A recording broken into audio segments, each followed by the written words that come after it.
Documentários abordam uma ampla variedade de temas, como natureza, eventos históricos, pessoas famosas e carros clássicos, por exemplo. Mas alguns desses filmes são muito mais sombrios do que a maioria, pois eles tratam de crimes infames que foram cometidos há anos e oferecem uma perspectiva única sobre os detalhes dessas investigações. Número 10. Um documentário chamado O Bandido Descalço, que foi criado pela diretora Carly Bodmer, cobre a vida e os crimes cometidos por Colton Harris Moore, que é originalmente do norte de Washington. Durante sua onda de crimes, ele postava selfies e ganhou muitos seguidores online. Mas ele acabou tendo que enfrentar o braço longo da lei.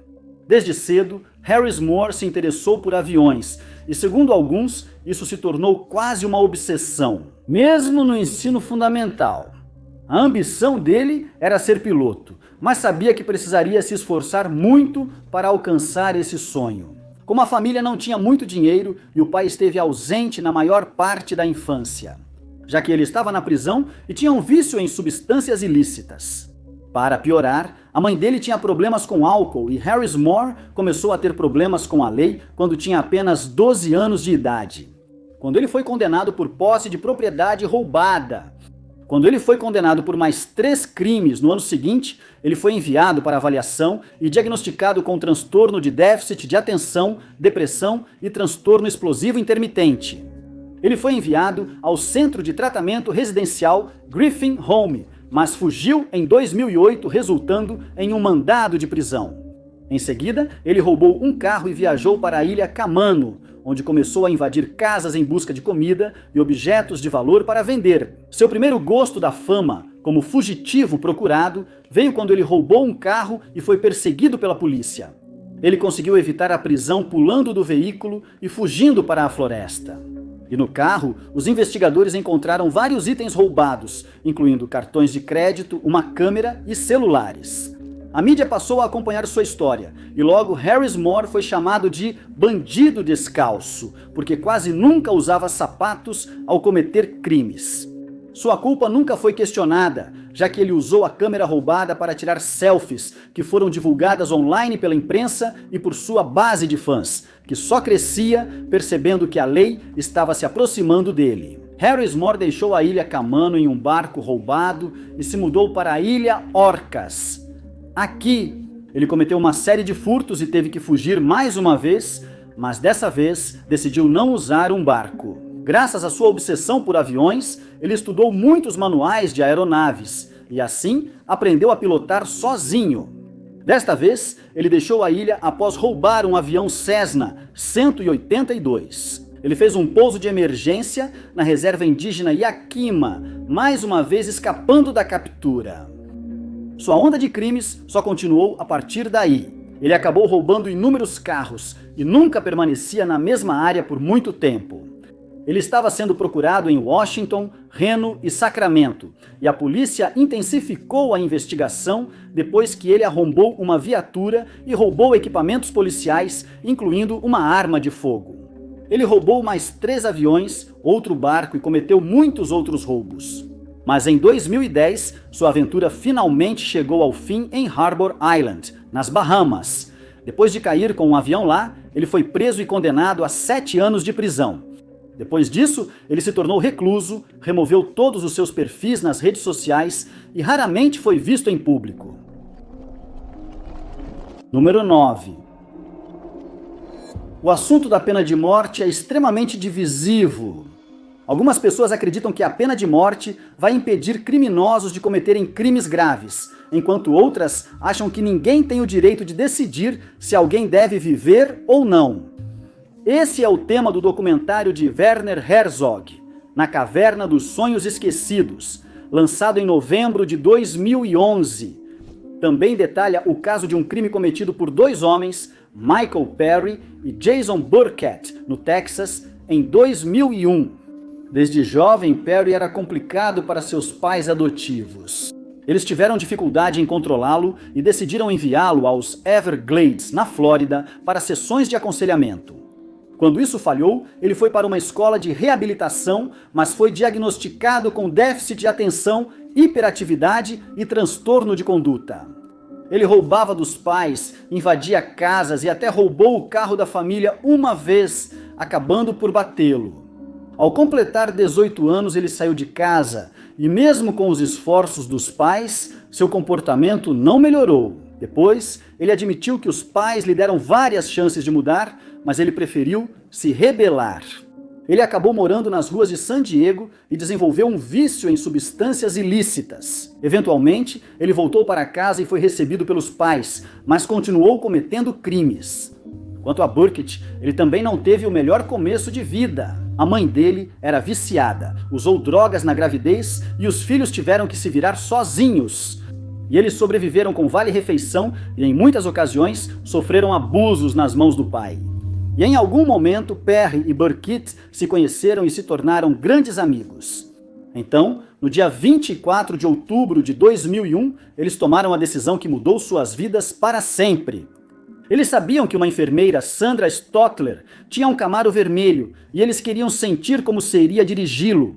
Eles invadiram a casa dela e na cozinha Perry sacou uma arma e a matou.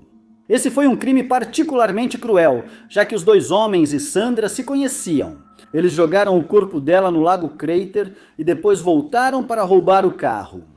Enquanto estavam lá, o filho dela e um amigo chegaram. Os dois homens informaram sobre um acidente de caça na floresta próxima e, após levá-los até lá, mataram os dois.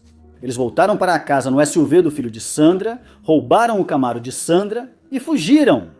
Depois, foram vistos em um bar, cada um com um veículo novo, e disseram que ganharam na loteria. 6 dias depois, eles foram presos após uma perseguição em alta velocidade com a polícia. Perry confessou ter tirado a vida de Sandra e contou aos investigadores onde procurar as outras 2 vítimas. Depois ele retirou a confissão, disse ter sido coagido e afirmou estar sob custódia policial durante o ataque. A dupla passou a se acusar, mas isso pouco alterou o desfecho dos casos. Como Perry e Burkett foram considerados culpados, Burkett pegou prisão perpétua e Perry foi condenado à execução. Número 8. O tema de alguns documentários parece quase inacreditável, e o caso de Frederico Borden, que é detalhado no documentário O Impostor, certamente se encaixa nessa descrição. Esse caso estranho e perturbador começou em 3 de maio de 2005, quando um membro do público em Orthez, França, entrou em contato com a polícia. Ele contou que encontrou um jovem chamado Francisco Hernandes Fernandes sozinho em uma estação de trem e que ele precisava de ajuda. Parecia perdido, com apenas identidade e celular. Ele parecia tímido, mantinha o rosto coberto com um cachecol e um boné e claramente havia passado por uma situação difícil. Antes das autoridades o encontrarem, o garoto procurou um escritório de assistência social e explicou sua situação. Ele disse que toda a sua família morreu em um acidente de carro na Espanha.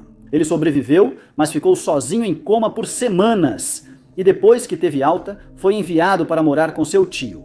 Mas lá, seu tio se tornou abusivo e Francisco decidiu se mudar para a França, onde foi encontrado. Ele foi abrigado em um centro de acolhimento em POW, onde explicou que tinha vergonha do próprio corpo, que, segundo ele, estava coberto de cicatrizes e marcas de queimadura do acidente.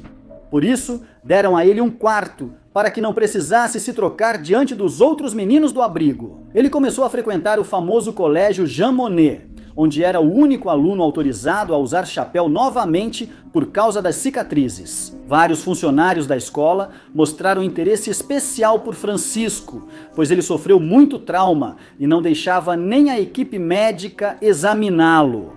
Logo, ele provou ser um ótimo aluno e fez amizade com Rafael Pessoa de Almeida, que passou a ser seu tutor.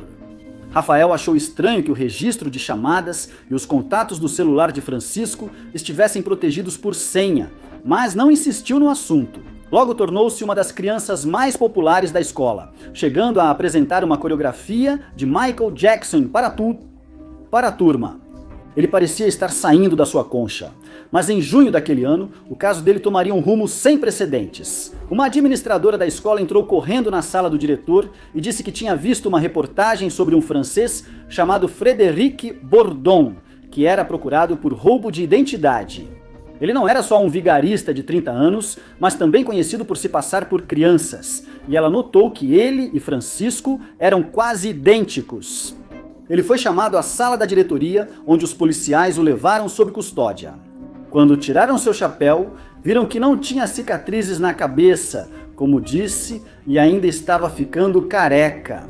Durante a entrevista, ele revelou que vinha se passando por crianças há 15 anos porque não queria crescer.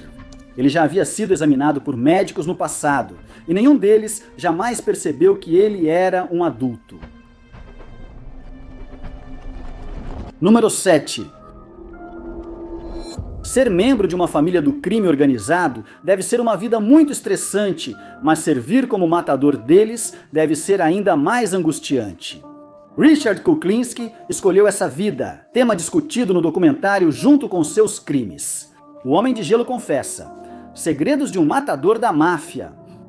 Os problemas de Kuklinski começaram em casa quando ele ainda era jovem, quando ambos os pais começaram a se tornar violentos com ele e seus irmãos. Ele deixou a escola após a 8ª série e iniciou uma vida criminosa. Ele virou contrabandista e logo se casou com Bárbara Pedrizzi, que não sabia que ele era um criminoso. Até depois de sua prisão, ele dizia a ela que era um homem de negócios, e nem Bárbara nem seus filhos jamais suspeitaram de outra coisa. Por causa do contrabando, ele atraiu a atenção da família Gambino, mas disse já ter trabalhado com outras famílias do crime. Incluem os De Cavallantes e os Genovese. Ele começou a realizar assassinatos, sendo o primeiro em 1980, quando se encontrou com Jorge Malibu, que queria lhe vender algumas fitas de vídeo. Kuklinski matou ele e escondeu os restos em um barril após um encontro para negociar fitas de vídeo que fracassou. Ele matou Luiz Masgai em 1981 e seus restos só foram achados mais de um ano depois. Kuklinski ganhou o apelido de Homem de Gelo após descobrirem que os restos de Masgai foram congelados e continham cristais de gelo. Mas Kuklinski não pensava duas vezes antes de atacar seus próprios colegas, sendo o primeiro deles Gary Smith, um membro de sua própria gangue de assaltos. Kuklinski tirou a vida dele por envenenamento e estrangulamento antes de esconder o corpo debaixo de uma cama em um motel. O segundo também era membro dessa gangue, Daniel Deppner, que também foi envenenado e não foi encontrado. Por um ano após sua morte, ele então tirou a vida de Paulo Hoffman, um cliente de Kuklinski, que queria comprar medicamentos controlados dele. Nesse momento, os investigadores estavam em seu encalço e elaboraram um plano para desvendar seus crimes. Ele foi enganado ao pensar que um agente federal disfarçado era um cliente interessado em encomendar um assassinato. E quando Kuklinski concordou, ele foi preso e acusado de tirar a vida de Smith Deppner, Maliband Masgai e Peter Calabro, um policial da cidade de Nova York. Ele afirmou ter tirado a vida de pelo menos 100 pessoas, mas isso nunca foi comprovado, e ele acabou sendo condenado a 2 penas de prisão perpétua consecutivas. Número 6. A esquizofrenia é um transtorno mental que pode causar estragos, não só na vida de quem sofre com ela, mas também na vida das pessoas próximas. Com a medicação adequada, ela pode ser controlada, mas para Jonathan Cowett, cuja mãe foi diagnosticada com esquizofrenia, isso mudou sua vida para sempre. Os acontecimentos desse período da vida dele são apresentados em um documentário chamado Tarnation, que foi produzido pelo próprio Cowett. O filme mostra a infância infeliz dele e as dificuldades que enfrentou vivendo com a mãe com transtornos mentais. Quando Cowett tinha 12 anos, um amigo da mãe dele, que era vendedor de substâncias ilegais, deu a ele uma substância para fumar, mas sem que Cowett soubesse. A substância estava misturada com drogas mais fortes e ele precisou ser levado ao hospital. Disseram a ele que tinha transtorno dissociativo e sua vida mudou totalmente. A partir daí, ele passou a se sentir separado do mundo e um ano depois começou a entrar escondido em boates, disfarçado de mulher. Ele sentia que cada aspecto da vida dele era como estar em um filme. Ele começou a querer gravar filmes de terror estranhos com um amigo usando uma câmera. Super 8. A situação dele piorava ainda mais pelo fato de ser homossexual e morar no Texas, onde naquela época isso era visto como inaceitável. A mãe de Colette, Renée, também teve uma infância difícil. Sua vida mudou para sempre aos 12 anos após cair do telhado da casa da família. Durante o acidente, um nervo da perna dela foi danificado e, como resultado, ela perdeu o uso das duas pernas. Acreditando que tudo estava na cabeça dela, os pais a mandaram fazer terapia de eletrochoque por 2 anos. Ao fim do tratamento, ela desenvolveu esquizofrenia e transtorno bipolar. Seus pais foram informados que o dano nas pernas era real e que ela se recuperaria mesmo sem tratamento. Mas a essa altura, o dano já havia sido feito. Devido aos transtornos mentais, ela passou anos em instituições médicas e, no fim, ela e Colette ficaram sem teto. Durante esse período, ela testemunhou Renée sendo agredida. Isso trouxe de volta memórias do tempo dele em lares adotivos, quando foi repetidamente agredido pela família com quem ficou. Por mais de 2 décadas, ele passou seu tempo gravando imagens com sua câmera Super 8 e grande parte desse material foi usada em seu documentário, junto com fotos de sua família. O gênero de filme favorito dele era terror. E sempre que assistia a um filme, ele pegava seus marcadores e papéis, que foram comprados para ele por seu avô, e desenhava cada cena de que conseguia se lembrar. Assim começou seu amor pelo cinema, que lhe proporcionou a estabilidade que nunca teve em sua infância. Com o passar dos anos, Renée e seus avós envelheceram e ele acabou cuidando deles. Ele decidiu criar Tarnation para um festival de cinema de Nova York com orçamento pouco acima de 200. O filme se tornou um grande sucesso depois de impressionar alguns diretores, e logo começou a ser exibido no circuito de festivais. Sua carreira como diretor foi um sucesso, e ele conseguiu alcançar seu objetivo com Tarnation. Queria mostrar como Hollywood é indiferente com quem sofre de doenças mentais.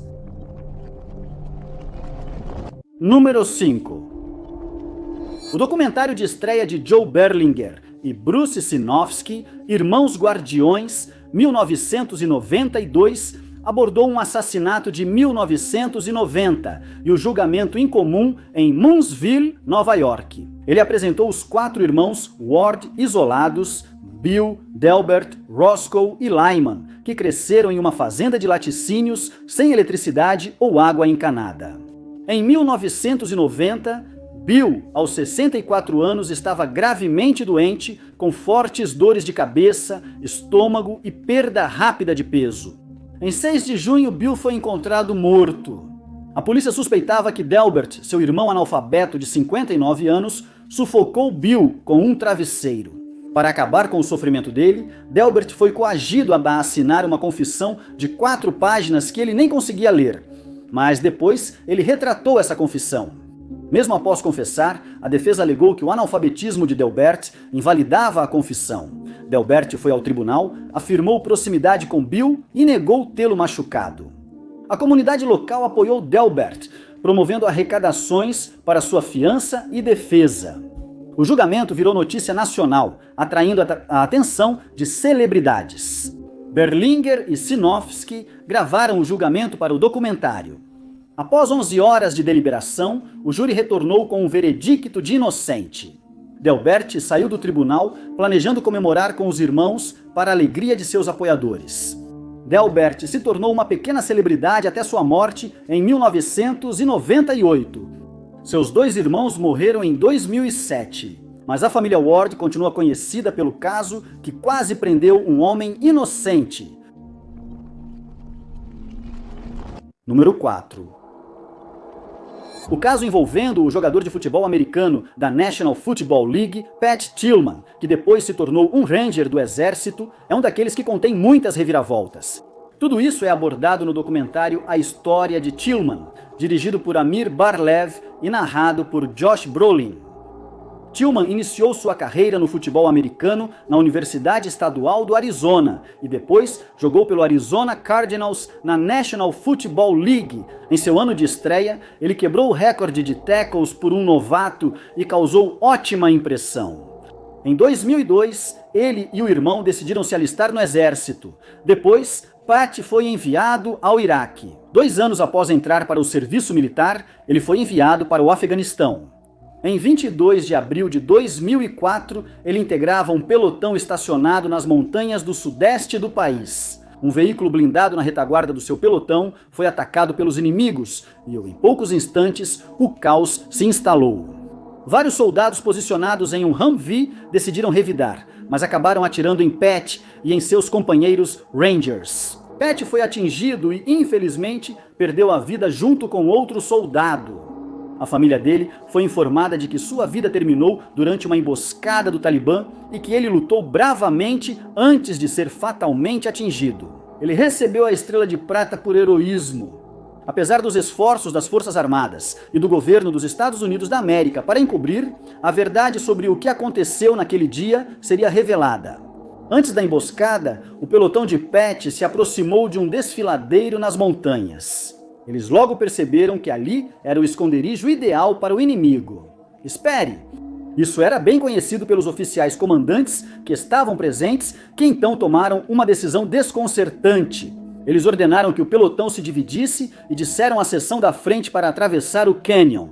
Ao fazer isso, o inimigo abriu fogo e, graças ao fogo amigo que se seguiu, Pat foi atingido na testa 3 vezes. Mas mais tarde, seria revelado que o fogo amigo não começou com os soldados inexperientes, mas sim com o líder do pelotão. Pat lutava com um combatente da milícia afegã que usava uniforme americano, mas foi confundido pelo líder do pelotão como inimigo. Ele apontou sua arma para o homem e abriu fogo, tirando sua vida e resultando em uma descarga descontrolada de tiros em direção a Pat e metade do pelotão. Foi então que perceberam que Pat perdeu a vida por fogo amigo e o encobrimento começou imediatamente. Seu uniforme e armas não foram enviados aos Estados Unidos da América para análise. E vale ressaltar que a Estrela de Prata nunca é concedida a um soldado que perdeu a vida por fogo amigo. Suas roupas e colete foram destruídos e suas armas nunca recuperadas. O exército informou à família que Pat foi atingido por tiros do Talibã. Em investigações posteriores, descobriu-se que oficiais sabiam que Pat foi morto por soldados do próprio exército e que o general Stanley McChrystal decidiu intencionalmente enganar a família dele ao conceder-lhe a Estrela de Prata. O soldado que atirou em Pat nunca foi identificado, mesmo com outras pessoas afirmando isso. O trabalho balístico permitiu aos militares identificar sua identidade, mas foi decidido que todo o seu pelotão era culpado, e por isso o nome desse soldado em particular nunca foi divulgado. Número 3. O documentário Time Foxcatcher foca em John DuPont, um filantropo rico e apoiador amador da luta livre que criou o time Foxcatcher Wrestling Team em sua propriedade em Newton Square, Pensilvânia. Ele também se interessava por outros esportes, e o campeonato de pentatlo dos Estados Unidos da América de 1965 ocorreu nessa propriedade. Depois ele se tornou gerente da equipe de pentatlo olímpico de Montreal em 1976. Só na década de 1980, o foco dele mudou para a luta livre. Ele virou treinador principal da equipe de luta livre da Universidade Vila Nova. Em seguida, ele criou um centro de treinamento na fazenda Foxcatcher, sua propriedade renomeada. Isso resultou na criação da equipe Foxcatcher, da qual um dos membros era Mark Schultz, um ex-campeão olímpico. Dave, irmão de Mark, virou treinador principal da equipe, enquanto também treinava para os Jogos Olímpicos de 1996. Mas a vida de DuPont começou a tomar um rumo infeliz quando ele começou a beber muito e a usar substâncias ilegais. Ele perdia a paciência sem motivo aparente e havia começado a colecionar armas de fogo, o que era uma combinação perigosa. Ele estava sob a ilusão de que era um campeão de luta livre e qualquer um que discordasse dele logo era confrontado com seu temperamento explosivo. De acordo com aqueles que o conheciam na época, o já excêntrico Dupont estava ficando cada vez mais paranoico. Vários lutadores pensaram em sair da propriedade, mas optaram por ficar. Eles estavam aprendendo muito com Dave, considerado uma lenda da luta livre. Depois que a mãe de Dupont faleceu, seu estado mental só piorou e as condições na fazenda se tornaram insuportáveis. Ele apontava personagens de desenhos da Disney que dizia ver na propriedade, mas que não estavam lá. Ele também afirmou que as árvores ao redor da casa estavam se desenraizando sozinhas e, depois disso, andavam pelo terreno por razões desconhecidas. Em determinado momento, ele acreditou que um grupo de gansos conspirava contra ele com magia negra e atirou neles com uma de suas armas. Os lutadores foram proibidos de usar as esteiras na academia de boxe porque ele achava que poderiam ser usadas para voltar no tempo. Ele achava que era vigiado por inimigos e contratou mais segurança para patrulhar a propriedade. Sua saúde mental, já fragilizada, piorou fatalmente. Em 26 de janeiro de 1996, Dupont pediu a um consultor de segurança que o levasse à casa de Dave. O consultor obedeceu, mas ficou nervoso ao notar que Dupont estava armado. Eles chegaram à casa e, segundo relatos, Dave os recebeu calorosamente. Mas Dupont começou a gritar com Dave, perguntando se ele tinha algum problema com ele antes que Dave respondesse. Dupont sacou a arma de fogo, apontou para ele e atirou, tirando sua vida na hora. O consultor sacou sua própria arma e mirou em Dupont, que calmamente voltou para o veículo. Depois, ele retornou à propriedade e se trancou. Nancy, esposa dele, ligou para o 911 e disse que Dupont havia perdido a cabeça. Demorei 2 dias para convencê-lo a sair, mas quando ele achou o prédio frio demais, se entregou à polícia que o aguardava. A defesa de insanidade foi rejeitada e ele foi condenado a 13 a 30 anos de prisão, morrendo em 2010 e sendo... Número 2. Snowtown não é um documentário para os fracos de coração. Muitos espectadores descreveram como impossível de assistir, mas não por falta de talento do diretor Justin Kurzel, e sim pelo tema abordado. Ele explica e recria uma série de ataques fatais realizados por 4 homens: John Bunting, Robert Wagner, James Vlassakis e Mark Hayden, que foi considerado culpado. Em menor grau, o documentário faz referência à cidade do sul da Austrália, onde esses crimes ocorreram. O caso começou em 20 de maio de 1999, quando a polícia encontrou os restos mortais de 8 pessoas em barris plásticos armazenados em um cofre bancário desativado. Os ataques foram feitos por Roberto Bunting, James Wagner e Mark Vlassakis. Bunting ordenou os ataques por ódio a algumas pessoas, inclusive familiares do grupo. Bunting e Wagner escolheram e sequestraram pessoas com deficiências mentais e físicas. Eles as submeteram a maus tratos. No filme, cenas gráficas deixam o público desconfortável, mostrando que Bunting buscava satisfazer sua necessidade de violência ao escolher vítimas aleatórias ou por suspeitas, sem provas. Um psiquiatra forense sugeriu que Bunting era um psicopata que sentia prazer no sofrimento de suas vítimas, obrigando-as a chamá-lo de Mestre Deus ou Senhor. A suspeita voltou-se para Bunting e seus associados em 1997, após o sumiço de Elizabeth Hayden. A investigação levou à descoberta dos barris no cofre do banco e de mais 2 vítimas no quintal de Bunting.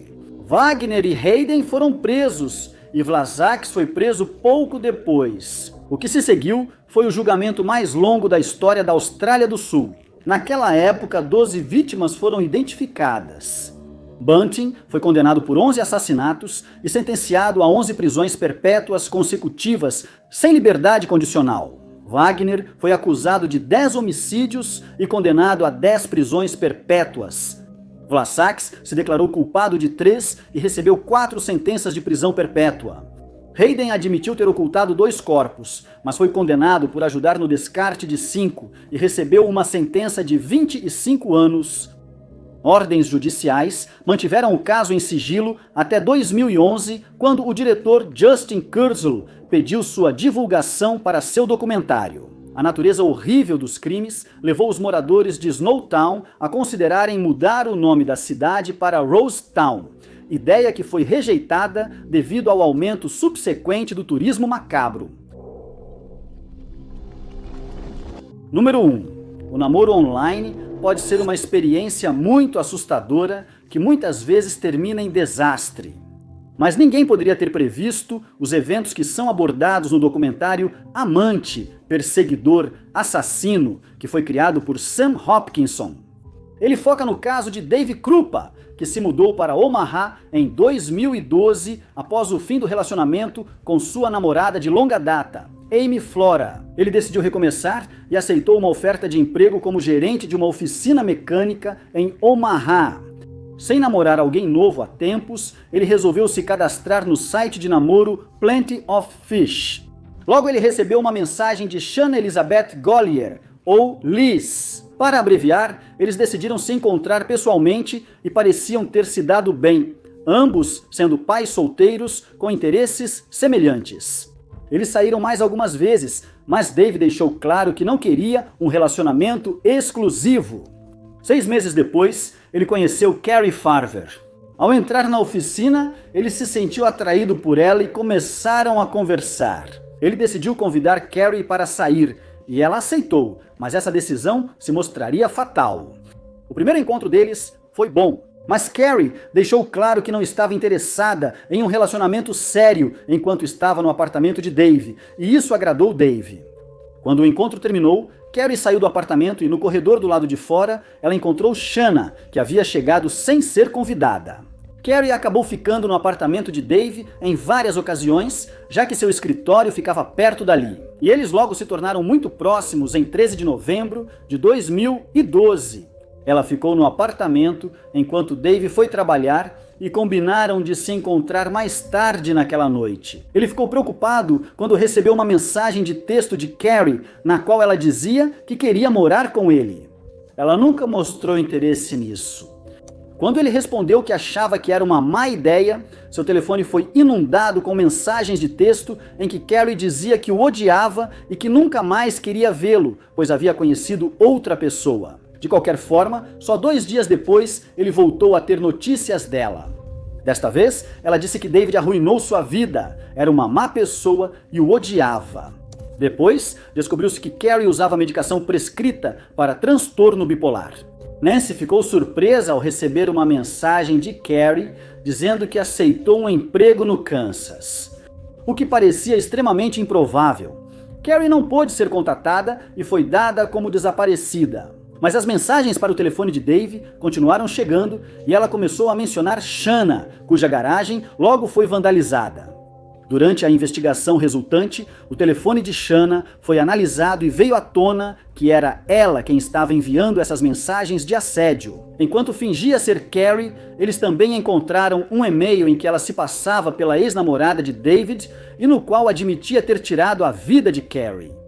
Outras provas confirmaram que Shanna matou Carrie, e mesmo sem acharem os restos mortais de Carrie, Shanna foi condenada à prisão perpétua, sem chance de liberdade condicional. Obrigado por assistirem. Se gostaram do vídeo, não esqueçam de curtir. Não esqueça de se inscrever no canal e ativar o sininho para receber nossos próximos vídeos.